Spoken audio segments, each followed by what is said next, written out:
एक महानुभाव के घर उनके पत्नी ने कहा कि एक दिन गंगा जी नहवा देते तो अच्छा हो जाता। तो उन्होंने कहा कि गंगा जी स्नान करोगी? अरे माघ लगा है, सब जा रहे हैं तो हम भी चल देते हैं। तो पति महोदय तैयार हो गए कि चलो हम आप गंगा जी स्नान करके चले आए। अब बेचारे बस पकड़े पहुंच गए गंगा जी के किनारे। अब पत्नी महोदया को समझ में आया कि आपके जैसा पति अगले जन्म में मिले, इसीलिए हम आप दोनों लोग गांठें जोड़कर डुबकी मारें। तो पत्नी ने सोच अपने विचार को प्रकट किया। तो पति महोदय ने कहा कि अगले जन्म में वही टहन रहे, कोनो बात नहीं, चलिए। दोनों लोग ने गांठ को जोड़ लिया, सामान किनारे रख दिया और चले गए गंगा जी में। ज्यों ही डुबकी लगाई तब तक एक चोर आया, पूरा सामान लेके गायब। जब स्नान करके निकले तो सामान ही गायब था।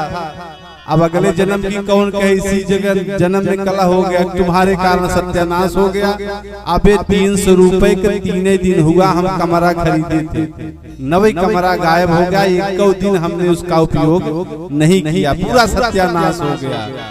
अब माघ मेले में जाकर गंगा जी के स्नान का सारा मजा फीका हो गया, क्योंकि नया कमरा 300 रुपया गायब हो गया। 300 रुपया। अब दान में, दक्षिणा में, भक्ति में, भाव में, कथा में, सत्संग में कोनो विचार नहीं। अब मन कुंठित हो गया। तो पति महोदय ने सोचा कि कमरा कैसे सूल होगा। तो दोनों लोग जब लौटे तो उन्होंने सोचा कि 1 साल हम दाढ़ी बाल नहीं बनवाएंगे कि 300 रुपया हमारा सूल हो जाएगा। अब चले आए, धीरे धीरे साल बीत गया, बड़ी बड़ी दाढ़ी, बड़ी बड़े बाल। तब तक एक दिन एक जोगी आया और बड़ी बड़ी दाढ़ी बाल रखकर और श्रृंगी बजाते हुए राम का गुणगान करते हुए और कहा भिक्षाम देहि। तब तक उन पति महोदय ने सोचा कि इसकी रजाई गायब हो गई है क्या? अरे कमरा में इतनी बड़ी बड़ी दाढ़ी बाल है और इतना बड़ा रखा है, हो सकता है इसका गंगा जी में रजाई गायब हो गई हो। तो जाकर पूछा कि महाराज आपकी रजाई गायब हो गई है क्या?